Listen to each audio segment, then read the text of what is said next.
Vamos a orar. Padre Celestial, Señor, ponemos en tus manos este tiempo, Padre. Te rogamos, Señor, que sea un tiempo de bendición, Señor, de meditación de tu palabra. Que a través de esta palabra, Señor, que quites el velo del entendimiento de muchas personas, Padre, y que vengan al conocimiento de quién eres tú realmente, Padre. Señor, que nos puedas dar también las herramientas que necesitamos para presentar defensa, Señor, la razón de nuestra fe, de por qué creemos lo que creemos, Señor. Te rogamos, Señor, que puedas moverte, Señor, en medio nuestro y tocar la vida de las personas que están escuchándonos en vivo y sintonizándonos, Señor. Te lo ruego, Señor. En nombre de Jesús.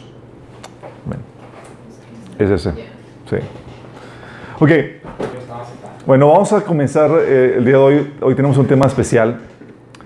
Quiero hacer una recapitulación de lo que hemos estado platicando. Es un tema especial porque, bueno, en teoría los que hemos estado tomando discipulado ya lo conocemos, ya sabemos de qué se trata. Hemos escuchado acerca de esto. Pero el tema hoy es, ¿quién es este Jesús? Sí.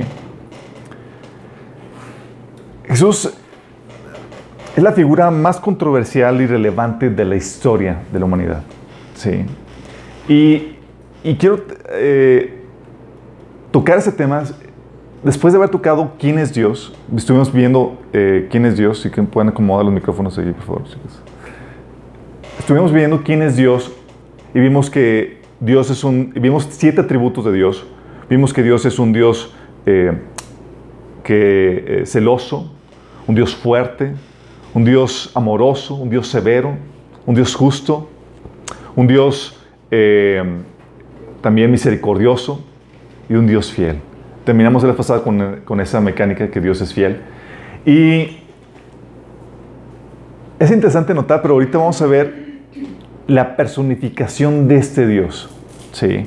Y me interesa que veamos y que tengamos en mente porque es algo muy importante, porque los cristianos decimos que Jesús es Dios. Sí. Pero vamos a ver los detalles de por qué pensamos eso o creemos eso, o realmente si hay realmente pruebas de que esto sea tal cual como decimos.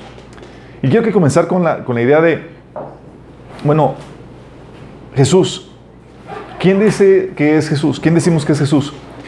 Jesús, estamos comentando que es la persona más controversial y relevante de la historia. El carpintero que fue rechazado por su pueblo, paradójicamente, vino a convertirse en el judío más prominente de la historia. Sí. Así como que cumpliendo la palabra de que la piedra que desecharon los edificadores se ha convertido en la piedra angular. Sí. Fue una persona sin estudios, posesiones, relaciones. Nació en un pesebre, pero trastocó al mundo entero. Dividió la historia en dos. En antes y después de él, ningún otro ser humano ha logrado ser algo similar. Sus seguidores, en medio de oposición, comenzaron un movimiento que se ha extendido por todo el mundo y ha durado hasta el día de hoy. Somos producto de ese movimiento.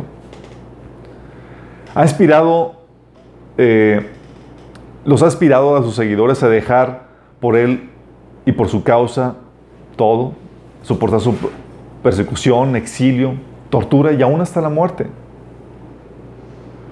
Ha inspirado canciones, obras de arte, miles de libros, obras de caridad, películas, etc. Por él, vidas han sido liberadas, restauradas, matrimonios se han salvado, sociedades se han reformado. La pregunta aquí clave es, ¿quién es él? Jesús, de hecho, una vez le preguntó a sus discípulos, ¿quién dice la gente que es el Hijo del Hombre? Le respondieron, unos dicen que Juan el Bautista, otros que Elías y otros que Jeremías o uno de los profetas. Eso viene en Mateo 16, del 13 al 14. Y la verdad es que cada nuevo grupo religioso surge, se lo apropia a la figura de Jesús para avanzar su propia agenda.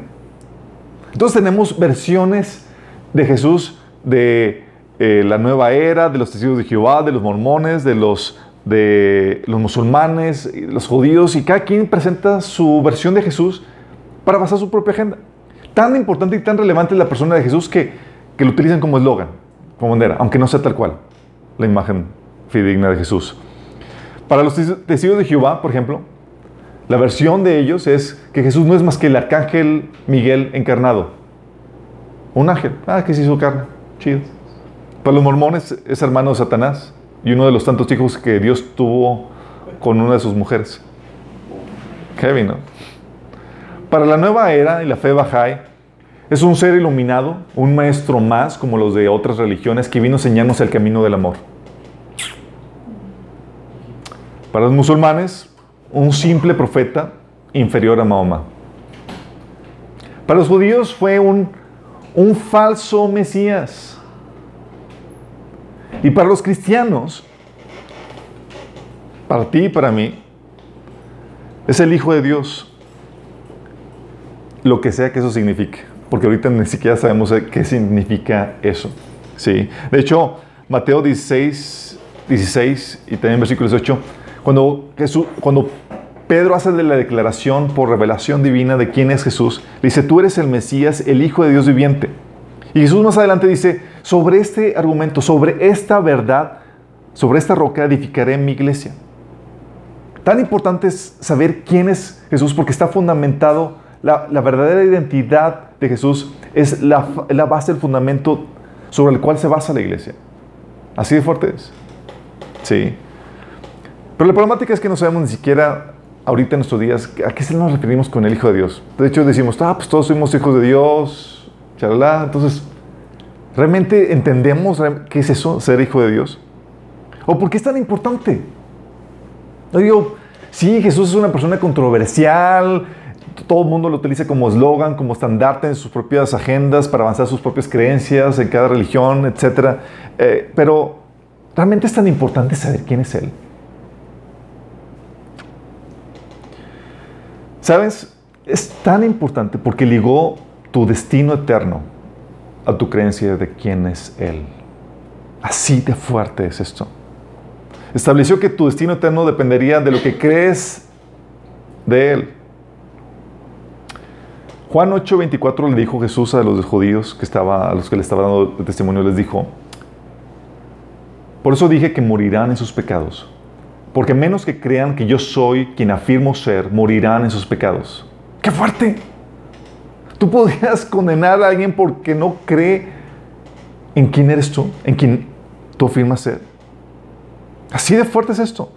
Juan 3:18 dice, el que en Él cree no es condenado, pero el que no cree ya ha sido condenado porque no ha creído en el nombre del unigénito Hijo de Dios. Te habla de que tu condenación o tu salvación depende de si crees en quién es Él, en quien Él dice que es Él. ¿Sí? No en lo que me contó fulanito, no es en su versión de quién es Él. De hecho, en Juan 6, 28, 29, llegaron con Él los judíos y le preguntaron, Señor, ¿qué debemos hacer para poner en práctica las obras de Dios? Y esperaron un listón de mandamientos. Y Jesús les dijo, respondió Jesús y les dijo, esta es la obra de Dios. Tome nota. Que crean en el que Él ha enviado. Todos, ¿what? ¿Ya? ¿Sencillo? ¿Sí? Así de fuerte. Juan 3:18, sabemos el versículo de Juan 3:16, famoso versículo, que de tal manera amó Dios al mundo que ha dado su Hijo unigénito para que todo aquel que en él cree no se pierda, mas tenga vida eterna. Pero también el versículo 18 dice, el que cree en Él no es condenado.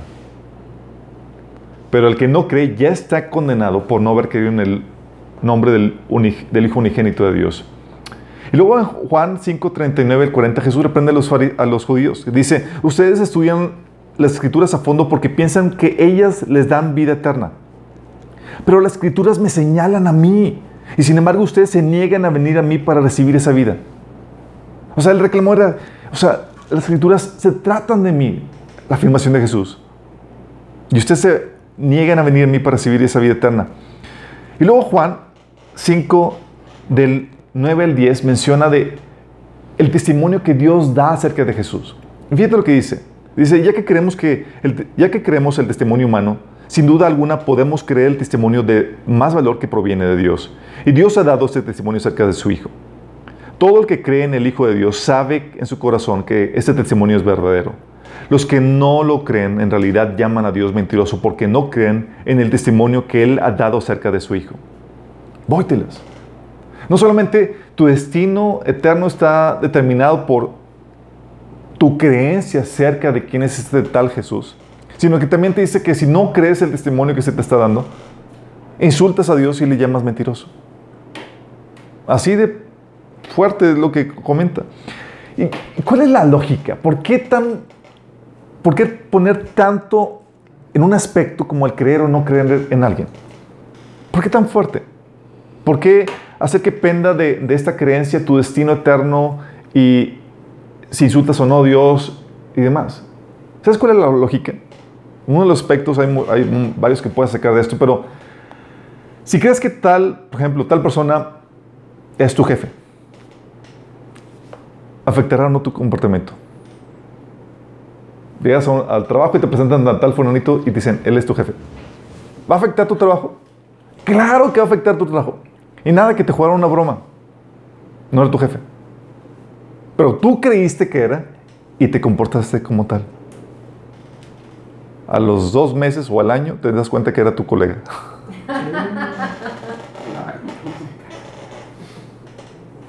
Vaya broma pesadita, ¿no? Pero tú le das el comportamiento a una persona no en base a la realidad, sino en base a lo que crees de tal cual persona. Sí. De hecho, es imposible que lo trates como empleado si realmente crees que es tu jefe. Sí. Si crees que alguien es tu siervo, ¿afectará tu comportamiento hacia él? Definitivamente. La manera en que nos relacionamos con las personas, con cualquiera que sea, va a determinar por la creencia que tú tienes acerca de ella en relación contigo. ¿Quién es con respecto a ti? Y si tú tienes una creencia equivocada, te va a llevar a tener un comportamiento no en base a la realidad, sino en base a tu creencia. Por eso tan fuerte es esto. Tu comportamiento entonces en una relación está determinado por lo que crees que es tal o cual persona. Si crees que es una amiga, por ejemplo, le darás el trato de amiga. Si es esposa, el de una esposa. Si es un cliente, le darás el trato de un cliente. Por eso Jesús le reclamaba a los judíos y les decía, ¿por qué me llaman Señor, Señor y no hacen lo que digo? Porque es imposible que tú creas que Jesús sea Señor, quien tiene la autoridad, a quien debes darle tu obediencia y no comportarte como tal. Sí. Realmente entonces no lo crees. Nada más se convirtió esa palabra en un cliché, en un eslogan. Ah, Señor, Señor. Sí, pero realmente no lo crees. Sí. Entonces la pregunta es, ¿realmente quién es este Jesús? Puesto que nuestro comportamiento hacia Él y nuestro destino eterno depende de lo que creemos de Él, tenemos que armar el rompecabezas para descifrar el enigma. Si es un maestro, lo usaremos para aprender. Si es un profeta, lo usaremos para atender a sus palabras de amonestación. Si es un falso Mesías, lo ignoraremos. Si en cambio es el Señor, nuestro Redentor, le debemos nuestras vidas y nuestra obediencia. ¿Qué utilizaremos para llegar a nuestras conclusiones en esta travesía que vamos a tomar? Mira, de nada te sirve acudir a personas o entidades que no lo conocieron de primera mano. Si le preguntas, por ejemplo, a Mahoma, quien vivió 6 siglos después de Jesús, y le dices, oye, Mahoma, ¿conociste en persona a Jesús? Te va a decir, no. ¿Lo tocaste? No. ¿Escuchaste directamente sus enseñanzas? No. Bueno, tan siquiera ¿estás compartiéndome algún testimonio de alguien que sí lo conoció personalmente? No. ¿Qué te puede decir tal persona?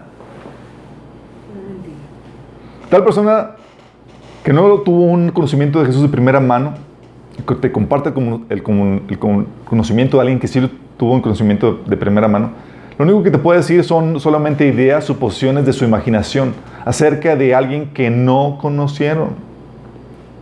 Por eso tenemos que acudir a las personas que lo conocieron directamente o que sacaron sus relatos de aquellos que lo conocieron en persona. No cuentos, no intermediarios, no fábulas, experiencia real, histórica de los hechos. Vamos a sacar autores como, por ejemplo, Lucas. ¿Saben quién fue Lucas?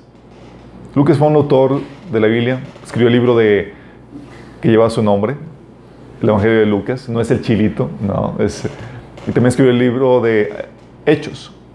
Y en el libro que lleva su nombre, capítulo 1, versículo 1 al 3, dice: muchos han intentado hacer un relato de las cosas que se han cumplido entre nosotros, tal y como las transmitieron los que desde el principio fueron testigos presenciales y servidores de la palabra.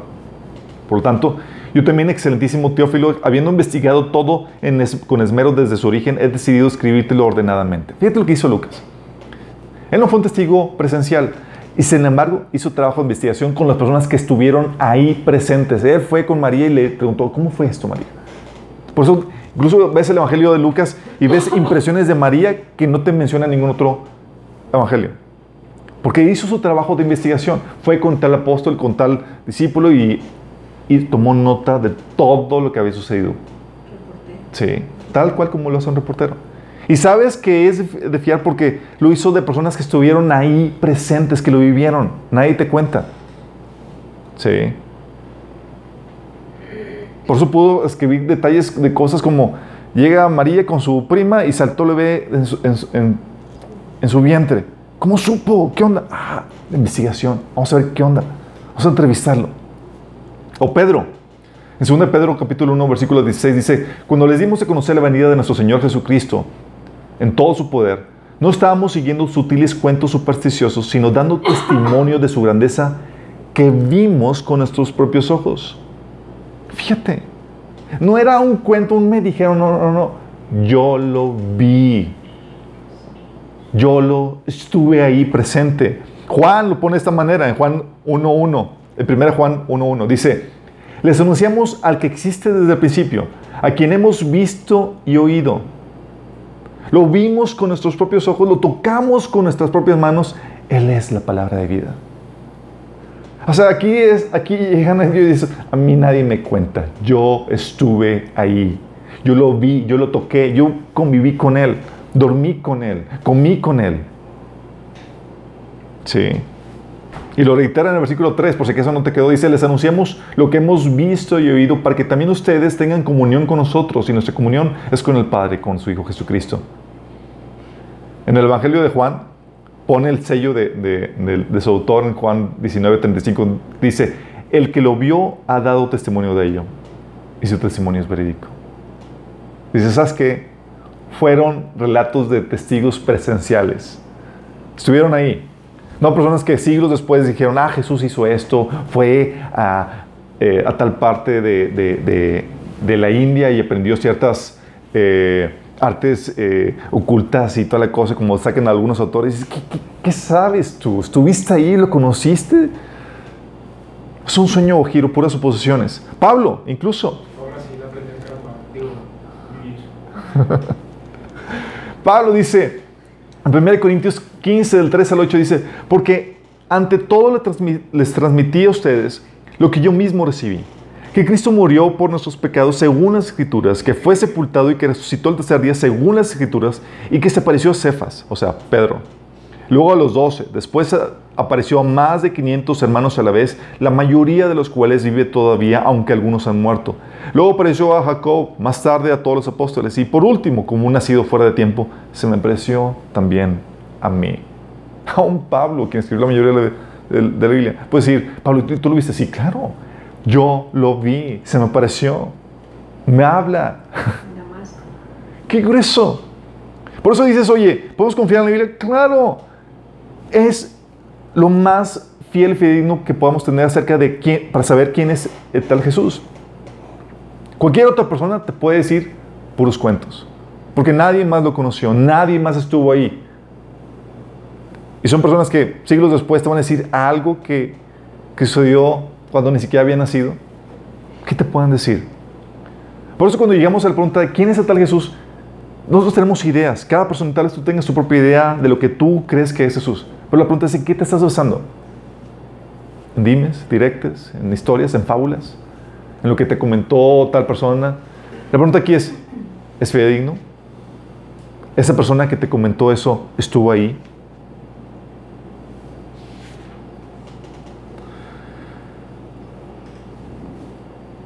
Ellos, todos estos testigos oculares, testificaban de Jesús en medio de oposición y testificaban cosas de Jesús que sucedieron en sus días y eran conocidos por toda esa generación. De tal manera que no había excusa. No era como que yo me presento y te platico algo que sucedió siglos y siglos atrás, para que como no tengas ninguna forma de averiguar si realmente fue verdad o fue cierto. Te estoy diciendo algo que sucedió hace unas semanas, hace unos días. Y te estoy dando testimonio de algo que yo fui testigo, y no solamente yo fui testigo, tú fuiste testigo. Así de fuerte era el testimonio de los primeros cristianos acerca de Jesús. Fíjate lo que dice Hechos 2:22, dice, pueblo de Israel, esto lo dice Pablo. Escuchen esto. Jesús de Nazaret fue un hombre acreditado por Dios ante ustedes con milagros, señales y prodigios, los cuales realizó Dios entre ustedes por medio de él, como bien lo saben. No estaban inventando una historia o algo fuera de sí, estaban dando testimonio de algo que la gente era de conocimiento común. Sí, lo habían leído ya en el periódico. Hechos 3, del 13 al 17, dice, también Pedro dice, ustedes lo entregaron y lo rechazaron ante Pilato, aunque éste había decidido soltarlo. Rechazaron al santo y justo y pidieron que se indultara a un asesino. Mataron al autor de la vida, pero Dios lo levantó entre los muertos y de eso nosotros somos testigos. Ahora bien, hermanos, sé que ustedes y sus dirigentes actuaron así por ignorancia. ¡Qué fuerte! Incluso tan fuerte era el testimonio que podían estos testigos de Jesús que lo vieron y lo tocaron levantarse y testificar y acusar a la gente de lo que había sucedido. Porque sucedió en sus días y ellos fueron testigos, fueron cómplices de toda esta historia. Por eso en Hechos 4:10 dice, sepan todos ustedes y todo el pueblo de Israel que este hombre está aquí delante de ustedes, sino gracias al nombre de Jesucristo de Nazaret, crucificado por ustedes, pero resucitado por Dios. Al punto de acusar a los oyentes. Sí. Tan fuerte y tan verdadero era el testimonio que no podían negarlo. Los oyentes no podían decir, no, ¿de qué estás hablando? ¿Quién es el tal Jesús? Porque sabían. Fue un hecho público. Hechos 25, del 24 al 32, Pablo dando su testimonio a Festo, el rey dice, al llegar Pablo a este punto de su defensa, Festo interrumpió. ¿Estás loco, Pablo?, le gritó. El mucho estudio te ha hecho perder la cabeza. No estoy loco, excelentísimo Festo, contestó Pablo. Lo que digo es cierto y sensato. El rey está familiarizado con estas cosas y por eso hablo ante él con tanto atrevimiento. Estoy convencido de que nada de esto ignora, porque no sucedió en un rincón. Tan fuerte era el testimonio que incluso, y tan conocido que aún los reyes sabían qué había pasado. Y Pablo lo utilizaba como defensa para su testimonio para predicar y testificar acerca de quién es este tal Jesús. Entonces partimos de que es un personaje histórico y vamos a basarnos en las personas que estuvieron ahí presentes, testigos oculares, personas que lo vieron, lo tocaron, que escucharon de primera mano lo que sucedió entre ellos. Tenemos el testimonio, sabemos que Jesús fue un hecho histórico, tenemos el testimonio de estos autores, que son los autores del Nuevo Testamento. Y unos dicen, pues es que eran cristianos, pues obviamente tenían que inventar su historia. ¿Really? Estamos hablando de testimonio de personajes históricos. Pablo, Lucas y los apóstoles y demás son personajes históricos corroborados en la historia. Y su testimonio, incluso lo que ellos hablan acerca de Jesús y demás, está validado por la arqueología.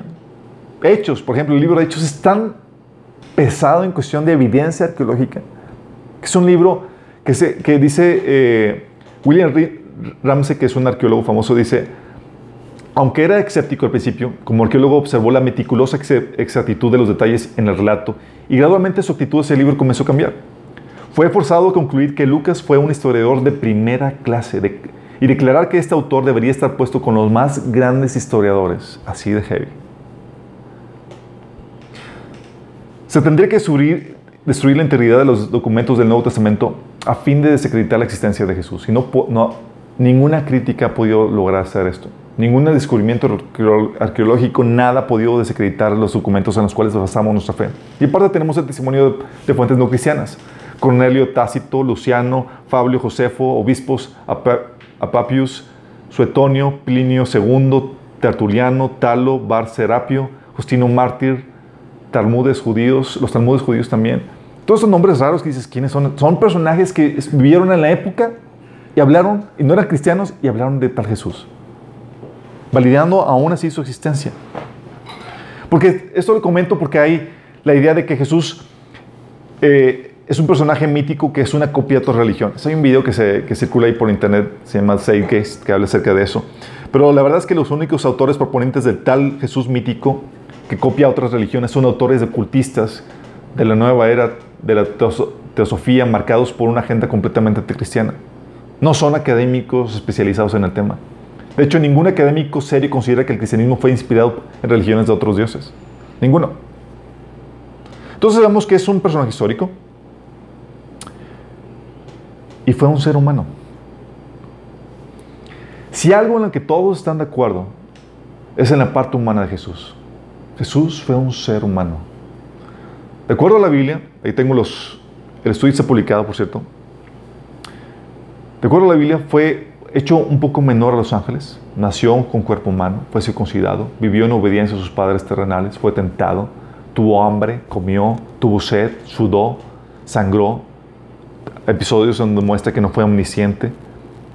Y todo lo que hizo, lo hizo dependiendo del poder y la dirección de Dios. Se menciona como menor y subordinado al Padre. Y todas las religiones concuerdan en esto, aún en el cristianismo. Y sin embargo, aquí es donde entramos en camisa once varas. Porque luego, el testimonio de esas personas que lo vieron, que lo tocaron, dicen, ¿sabes qué? Sí fue humano, pero también es Dios. Fíjate algunos relatos. Hebreos 1.8 dice, más del Hijo dice, es una cita del Antiguo Testamento y lo pone Jesús. Y es una cita que habla acerca de Dios, hablando del Hijo de Dios, de Jesús. Más del Hijo dice, tu trono, oh Dios, por el siglo del siglo, cetro de equidad es el cetro de tu reino. Dios hablando de Jesús como Dios. Juan del capítulo 8, versículos 58 al 59 dice, Jesús contestó, les digo la verdad, aún antes de que Abraham naciera, yo soy. En ese momento, tomaron piedras para arrojárselas, pero Jesús desapareció de la vista de ellos y salió del templo. ¿Cómo que desaparecieron? ¿Por qué querían apedrear a Jesús? Lo que querían apedrear era porque estaban haciendo una referencia a el famoso yo soy, Yahvé. Eso lo puedes corroborar en Éxodo 3, 14, Deuteronomio 32, 39 o Isaías 43, 10, donde Dios se presenta como, y le pregunta a Moisés, ¿y cuál es tu nombre? Yo soy. Es decir, yo soy te he enviado. Y Jesús se presenta ante ellos y dice, antes que Abraham fuese, yo soy, Yahvé.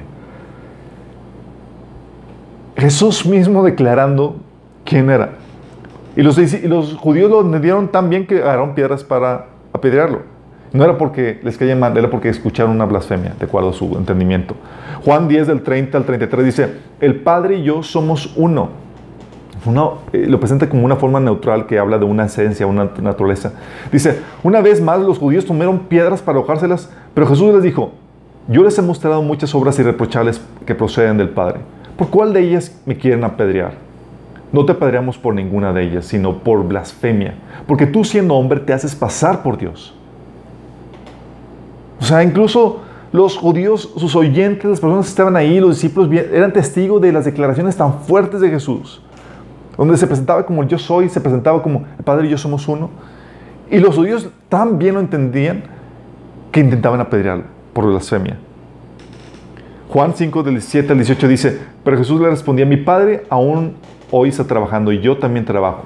Así que los judíos redoblaron sus esfuerzos para matarlo, porque no solo quebrantaba el sábado, sino que incluso llamaba a Dios su propio Padre, con lo que él mismo se hacía igual a Dios. ¿Sí vas entendiendo que lo que significaba ser hijo de Dios? En ese contexto, ahorita se ha diluido el verdadero significado, pero en ese contexto la gente entendía bien lo que significaba. El momento de llamarse hijo de Dios estaba igualando a Dios. Por eso Juan, en el capítulo 1, versículo 1 de su libro, dice, en el principio era el verbo, y el verbo era con Dios, y el verbo era Dios. Y esto lo escribió un discípulo que vivió con él, que lo conoció, que lo escuchó. Y su conclusión es, Él es Dios. E Isaías, hablando proféticamente acerca de Jesús, siglos antes de que Él naciera. Dice, porque niño nos es nacido, hijo nos es dado. El principado sobre sus hombros, se llamará su nombre admirable, consejero, Dios fuerte, Padre eterno, príncipe de paz. Dios fuerte. Entonces la problemática aquí, y que rompe el paradigma, es, si Jesús no quería ser considerado Dios, ¿por qué se hace igual a Dios? ¿Por qué no reprendió, por ejemplo, a Tomás por la blasfemia? Cuando dijo, oh Dios mío, y lo adoró. ¿Por qué los discípulos lo reconocen y enseñan como Dios? Las personas que vivieron con Él, que lo conocieron en persona. ¿Por qué aún en las Escrituras Dios mismo lo reconoce como Dios? Dios, quien dijo que no hay otro Dios fuera de Él. Isaías 45:5 dice, yo soy el Señor, no hay otro. Yo soy el Señor y no hay otro. Fuera de mí no hay ningún Dios. Dios diciendo eso y reconociendo a otro ser como Dios. ¿Quién es este tal Jesús? Y luego no solamente se impresiona como Dios, lo presentan como Dios las personas que lo conocieron en persona, sino que la gente se postró ante Él. Y eso no es la problemática. Él aceptó que lo hicieran. Mateo 2:11 dice, y al entrar en la casa vieron al niño con su madre María y postrándose lo adoraron. Y abriendo sus tesoros le ofrecieron presentes, oro, incienso y mirra. ¿Se acuerdan quién fueron ellos? Los Reyes Magos. Postrándose para adorar al niño. Mateo 8:2 dice, he aquí vino un leproso y se postró ante él diciendo, Señor, si quieres puedes limpiarme. Mateo 15:25, entonces ella vino, se postró ante él diciendo, Señor, socórreme. Mateo 20:20, entonces se le acercó la madre de los hijos de Zebedeo con sus hijos, postrándose él y pidiéndole algo. Filipenses 2, del 9 al 11, menciona que por eso Dios lo exaltó hasta lo sumo y le otorgó el nombre, que es sobre todo nombre, para que en el nombre de Jesús se doble toda rodilla en el cielo y en la tierra y debajo de la tierra. Postrarse. No solamente Jesús permitiéndolo, sino Dios ordenándolo. La problemática es, si postrarse ante alguien es el acto de adoración y veneración dado solo a Dios, tal así que Éxodo 20:5 dice, no te inclinarás ante ellos, ante los otros dioses, ni los honrarás, porque yo soy Jehová tu Dios fuerte y celoso. No te inclinarás, no te arrodillarás. ¿Sí? Al punto, tan fuerte era este acto de reverencia, de arrodillarse, que era rechazado. O sea, los verdaderos siervos de Dios rechazaban que lo hicieran ante ellos, sean hombres o ángeles. Por ejemplo, Hechos 10:25-26, Pedro, la cita de Pedro dice, entonces Pedro entró a la casa y Cornelio cayó a sus pies y lo adoró. Pero Pedro lo levantó y le dijo, ponte de pie, yo soy un ser humano como tú. O sea, Pedro, cuando recibió eso, levántate.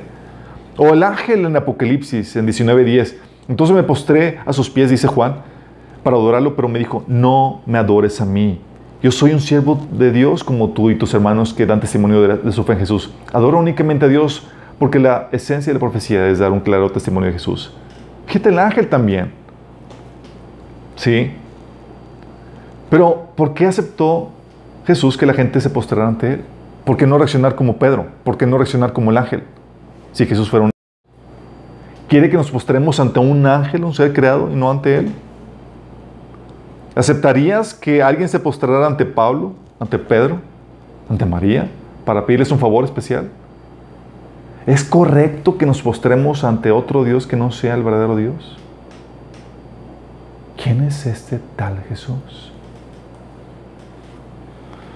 No solamente declarado Dios, dejó que la gente se postrara ante Él, demandó para sí un amor que solo se le debe a Dios. Esto es lo que dice. Sabemos que, de acuerdo a Mateo 22:39, dice, y el segundo mandamiento es semejante, amarás a tu prójimo como a ti mismo. Aquí puedes ver que se nos ordena amar a nuestro prójimo como a nosotros mismos. Preguntas, ¿quién es? ¿Es tu prójimo? Ámalo. ¿Qué tanto? Igual que ti. Sencillo, ¿no? Mateo 22:37 menciona que el primer mandamiento es amarás al Señor tu Dios con todo tu corazón, con toda tu alma y con toda tu mente. Aquí se nos ordena amar a Dios por encima de nuestro prójimo o a nosotros mismos. Entonces, oye, ¿a quién puedes amar por encima de ti y de tu prójimo? A Dios. Y sin embargo, dice en Mateo Jesús ordena que lo amemos más que a nuestro prójimo o que a nosotros mismos. Fíjate lo que dice Mateo 10:37. Dice, el que ama a padre o madre más que a mí, no es digno de mí. El que ama a hijo o hija más que a mí, no es digno de mí. Dice que eso no entendiste, Lucas 14:26 te lo corrobora. Dice, si alguno viene a mí y no sacrifica el amor a su padre o su madre, o su esposa, o sus hijos, o sus hermanos, o sus hermanas, aún su propia vida, no puede ser mi discípulo. Problema. Si Jesús es solo nuestro prójimo y no Dios, ¿por qué entonces nos pide que le amemos más que a nuestro prójimo y que a nosotros mismos? ¿Por qué nos pide que le demos un amor que solo se ordena darle a Dios? ¿Quería que cometiéramos idolatría con Él? Si un ángel nos pide que le amemos más que a nuestro prójimo, que a nuestro padre, madre, hijos, hermanos, aún más que a nosotros mismos, ¿lo haríamos? Si alguno de los apóstoles nos pidiera que lo mismo, ¿lo haríamos? ¿Quién es este tal Jesús? Y no solamente pasó eso, sí, que pide un amor y una devoción que solamente se le pide a Dios, recibió honra y adoración.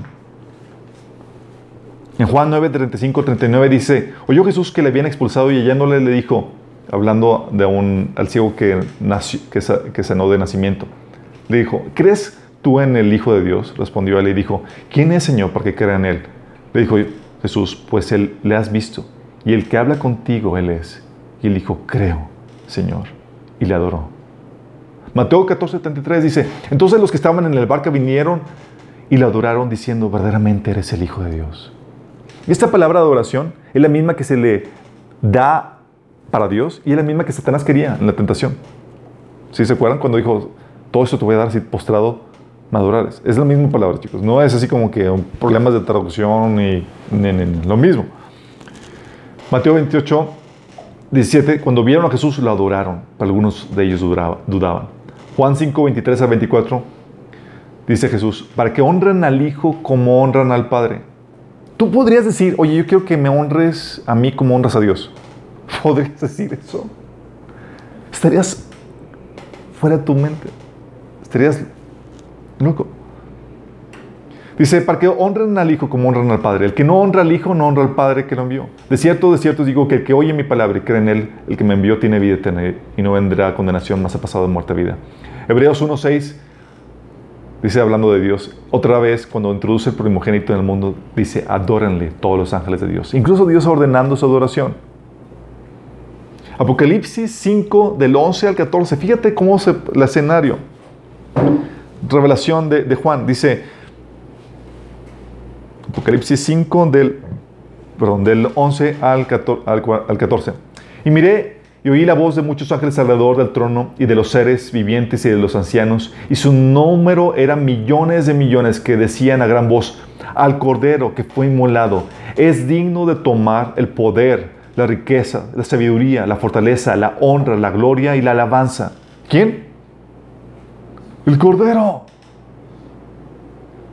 Y todo lo creado que está en el cielo y sobre la tierra y debajo de la tierra y en el mar y todas las cosas que hay en ellos, oí decir al que está sentado en el trono. ¿Quién es el que está sentado en el trono? Dios el Padre.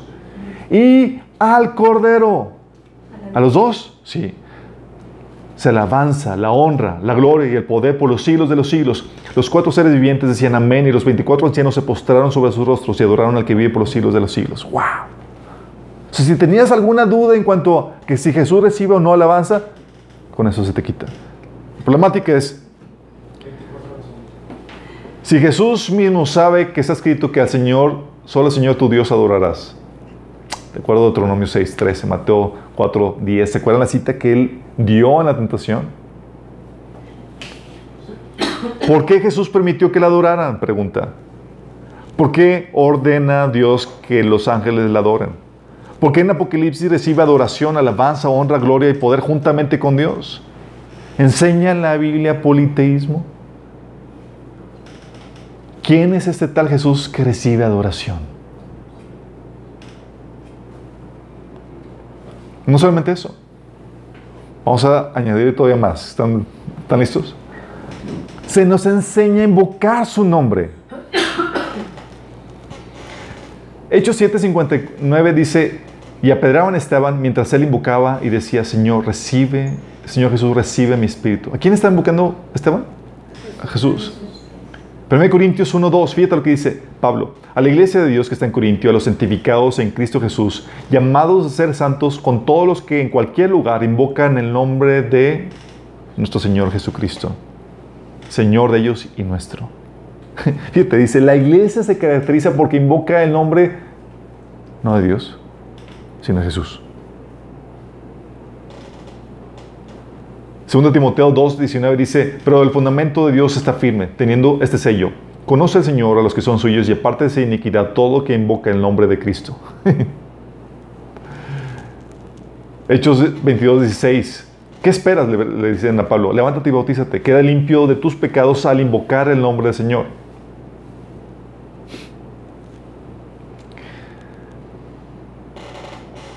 Hechos Romanos 10 del 9 al 14. Dice que si confiesas con tu boca que Jesús es el Señor y creyeres en tu corazón que Dios lo levantó de los muertos, serás salvo. Y luego más adelante dice, porque todo el que en él creyere no sea avergonzado, porque no hay diferencia entre judío y griego, pues el mismo Señor es Señor de todos, es rico para con todos los que le invocan. Porque todo aquel que invocare el nombre del Señor será salvo. Y luego dice, ¿cómo invocarán en aquel en el cual no han creído? ¿Y cómo creerán en aquel en el que no han oído? ¿Cómo oirán sin haber quien les predique? Y esa es la problemática. Dices, oye, ¿por qué tiene que malo que invoquemos el nombre de Jesús? Es que la Biblia enseña claramente que Jehová prohíbe que invoquemos el nombre de cualquier otro Dios. Éxodo 23:13 dice, no invoquen los nombres de otros dioses. Jamás los pronuncien. Pero aquí, ¿por qué nos enseñan los apóstoles a invocar el nombre de Jesús? ¿Por qué Jesús encomienda a Pablo a llevar su nombre a los gentiles para que estos puedan invocarlo? ¿Por qué Pablo en Corintios menciona que un punto en común entre las iglesias de Cristo es que invoquen el nombre de Jesús? ¿La Biblia se contradice? ¿Podemos invocar el nombre de otro Dios? ¿Debemos desobedecer los mandamientos de Jehová e invocar el nombre de Jesús para ser salvos? ¿Quién es este Jesús? ¿Sabes cómo se reconcilia esto? Todo esto que les acabo de leer es de personas que lo vieron, que estuvieron con él, que lo escucharon. Y estamos hablando de testimonios de personas de primera instancia que estuvieron ahí. Y esa es la conclusión. Y dices, entonces contradice, entonces es ser humano y también es Dios. ¿Cómo reconcilias eso? La humanidad y la deidad de Jesús se reconcilian en Filipenses 2 del 6 al 8. Dice, hablando de Jesús, aunque era Dios, no consideró el ser igual a Dios como algo a lo cual aferrarse. En cambio, se despojó a sí mismo, es decir, de sus atributos divinos, y adoptó la humilde posición de un esclavo y nació como un ser humano. Y cuando apareció en forma de hombre, se humilló a sí mismo en obediencia a Dios y murió en una cruz como morirían los criminales.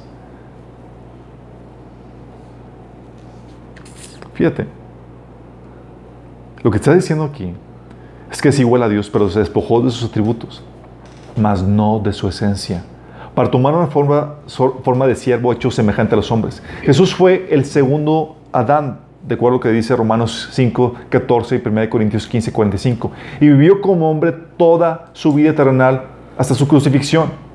En su crucifixión volvió a recibir, en su resurrección volvió a recibir la gloria que tenía antes de la creación del mundo, como él oró que iba a suceder en Juan 17:5 o Mateo 28:18 o Apocalipsis 1:8.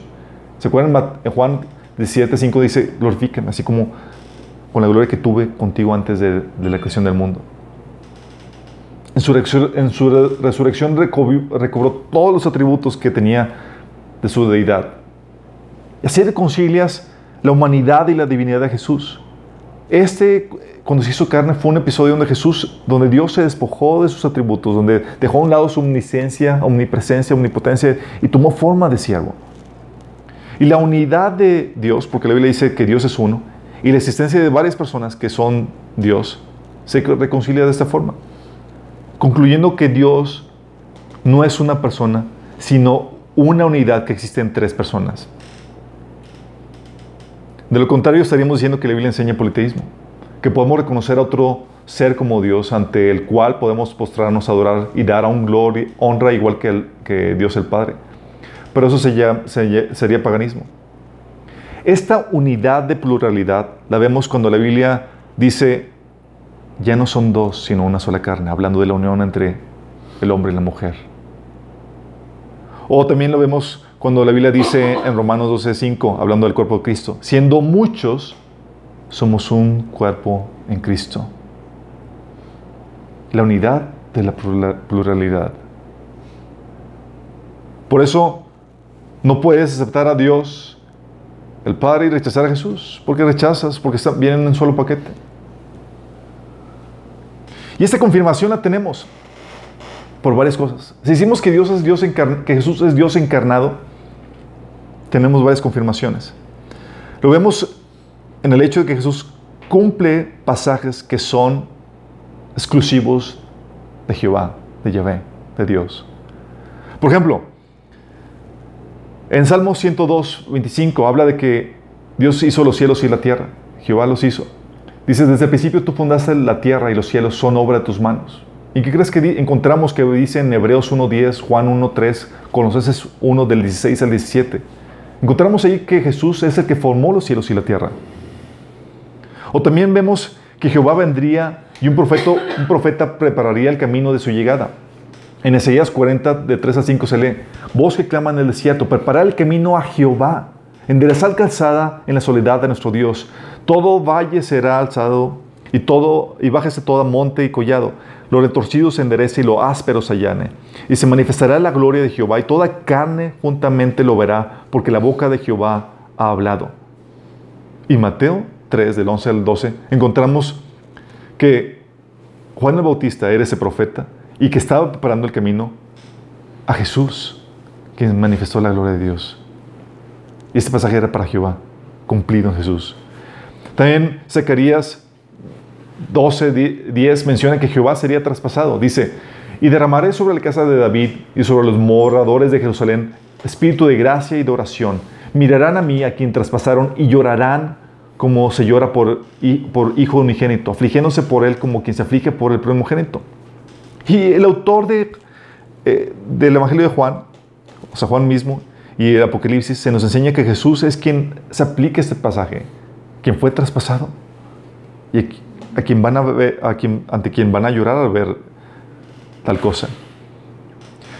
En Isaías 40 al 10 se menciona que Jehová viene con su recompensa. Dice, ved, aquí al Dios vuestro. Aquí que Jehová el Señor vendrá con poder y su brazo señoreará. Aquí viene su recompensa. He aquí que su recompensa viene con él y su paga delante de su rostro. Y Apocalipsis 22:10 enseña que Jesús es el que viene pronto con su galardón para recompensar a cada uno según sus obras. Isaías 40:11 también en ese mismo versículo menciona que Jehová apacentaría su rebaño. Dice, como pastor apacentará su rebaño, con su brazo llevará corderos y en su seno los llevará. Pastoreará suavemente a las recién paridas. Y en Apocalipsis 17 nos dice que es el cordero que está en medio del trono el que va a hacer ese pastoreo. Zacarías 14:9 menciona que Jehová sería rey en la tierra. Dice, Jehová será rey sobre toda la tierra. En aquel día Jehová será uno y uno su nombre. Y Apocalipsis 11:15 declara que es Jesús el rey a quien se le dan los reinos de este mundo para que gobierne sobre toda la tierra. En Isaías 46 y también 40:12 menciona que Jehová es el primero y el postrero. Dice, así dice Jehová, el Rey de Israel y su Redentor, Jehová de los ejércitos, yo soy el primero y soy el postrero. Fuera de mí no hay otro Dios. Y Apocalipsis 1:8, Apocalipsis 1:11, Apocalipsis 2:8 o 22 del 12 al 13 nos enseña que Jesús es el primero y el postrero. Deuteronomio 10:17 menciona que Jehová es Señor de señores. Porque Jehová nuestro Dios es Dios de dioses y Señor de señores. ¿Y quién crees que aparece como Señor de señores en Apocalipsis 17:14? Jesús. En Isaías 43:11, Isaías 45:21 menciona que no hay otro Salvador fuera de Jehová. Yo soy Jehová y fuera de mí no hay quien salve. Y Hechos 4:12 declara que Jesús es el único en quien encontramos salvación y fuera de Él no hay otro nombre que salve. Joel 2:32 menciona que hay que invocar el nombre de Jehová para ser salvos. Dice, y todo aquel que invocar el nombre de Jehová será salvo. Y Romanos 10:13, Hechos 22:16, 1 Corintios 1:2, 2 Timoteo 2:19 nos enseña que tenemos que invocar el nombre de Jesús para ser salvos. Salmo 9 del 7 al 8 menciona que Jehová será juez de toda la tierra. Dice, pero Jehová permanecerá para siempre. Ha dispuesto su trono para juicio. Él juzgará al mundo con justicia y a los pueblos con rectitud. ¿Quién? Jehová. Y Juan 5:22, Hechos 17:31, Romanos 2:16 nos muestra que es Jesús el juez de toda la tierra. Hechos 17:31 menciona que es Él que va a juzgar a la humanidad. Y luego dice en Isaías 45:23 que ante Jehová se doblará toda rodilla. Fíjate lo que dice este pasaje. Dice, he jurado por mi propio nombre, he dicho la verdad, y no faltará mi palabra. Toda rodilla se doblará ante mí, y toda lengua me declarará su lealtad. Y Filipenses 2, del 10 al 11, dice, nos enseña que es ante el nombre de Jesús que se doblará toda rodilla en el cielo y en la tierra y debajo de la tierra. Y toda lengua declarará que Jesucristo es el Señor para la gloria de Dios el Padre. Entonces, ¿quién es el tal Jesús?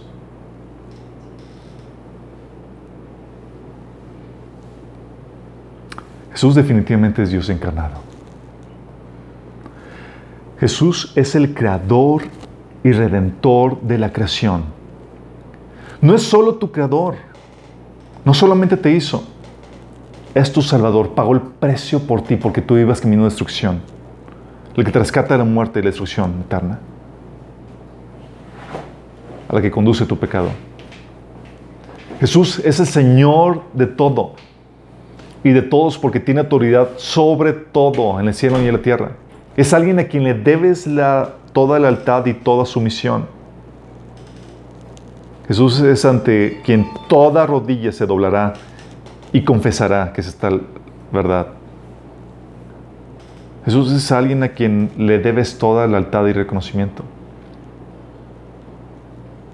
Jesús gobernará sobre toda la tierra y no habrá cabida para los que rechacen su reino, para los que lo rechazan como rey. Es ante Jesús a quien todos los vivos y muertos van a comparecer porque van a ser juzgados por Él. Ante Él va a aparecer Buda, Mahoma, Krishna. Todos van a tener que venir ante Él y van a ser juzgados ante Él. Y van a tener que doblar rodilla ante Él. Ante esta información, ¿podrías tratar a Jesús como un mero hombre? ¿Como un hombre más? ¿Podrías decir que Jesús es un ángel? ¿O tan solo un maestro? ¿O un mero profeta? ¿O uno de los tantos líderes de religiones?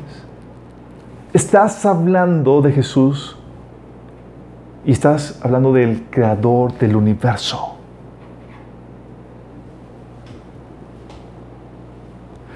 Dice la Biblia que la cabeza del cuerpo, que es la iglesia, Él es el principio, el primogénito entre los muertos. Dice, para que en todo tenga preeminencia.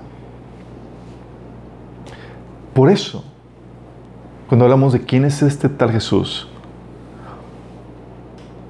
Pablo en Romanos 10:9 dice que si declaras abiertamente que Jesús es el Señor y crees en tu corazón que Dios lo levantó de los muertos, serás salvo. En este contexto, en este significado, es creer que Jesús es el dueño de todo, el redentor de todo, a quien le debes tu obediencia y tu lealtad. Dice Pablo, dice la Biblia, que si tú lo reconoces y si crees que Él es el Señor, tú vas a ser salvo. ¿Por qué? Porque como vimos anteriormente, de cómo tratas a una persona está determinada por tu creencia hacia ella.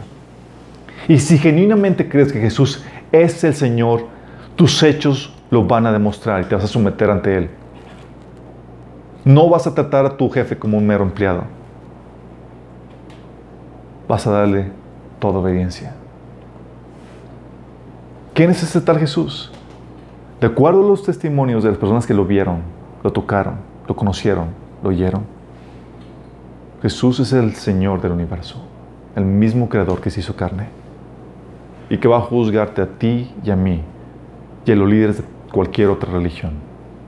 Es ante quien toda rodilla en el cielo, en la tierra y debajo de la tierra se va a postrar.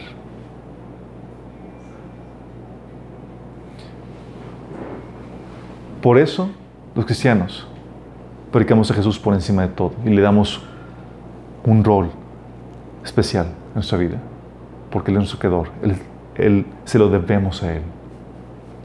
Y la oportunidad para ti es que te puedas rendir tu vida ahorita, porque a final de cuentas, Él es el Señor de tu vida. No solamente la creó, pagó el precio por ella. Y tú puedes hacerlo ahorita voluntariamente, antes de que Él se convierta en tu juez. Si lo conoces ahorita como tu Salvador,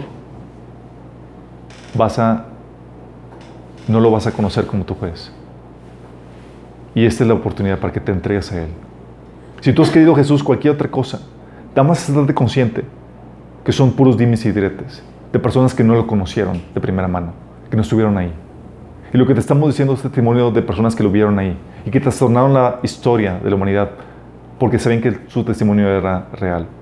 Y por causa de ese testimonio estuvieron dispuestos a padecer peligros, hambre y persecución. No por riquezas. Dice Pedro, oro ni plata tengo. Pero están dispuestos a dar su vida porque saben que esto era verdad. Y si tú crees este testimonio, te invito a que te rindas tu vida a Jesús. Que lo aceptes como el Señor y el Rey de tu vida. Si estás dispuesto a hacerlo, haz esta una oración de entrega, de rendición. Y dile, Señor Jesús, el día de hoy me rindo ante ti. Te entrego mi vida.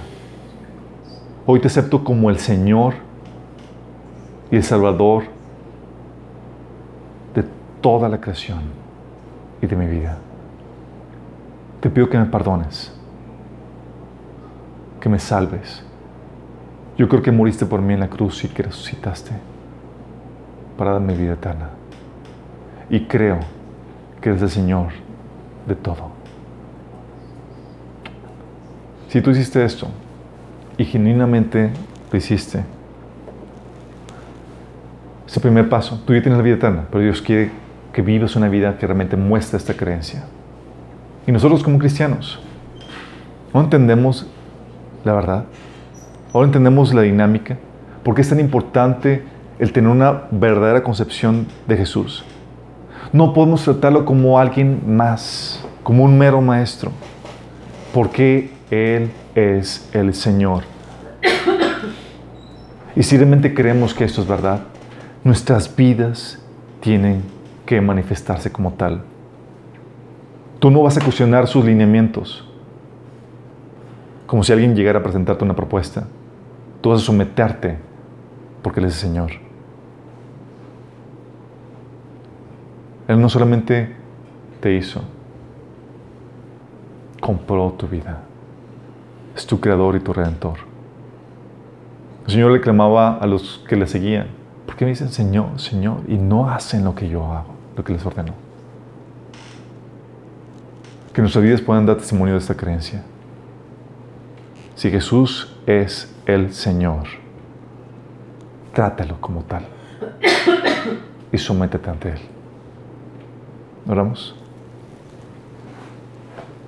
Señor, nuestras vidas te reconocemos como el Señor de todo, el dueño de todo, el Redentor de todo.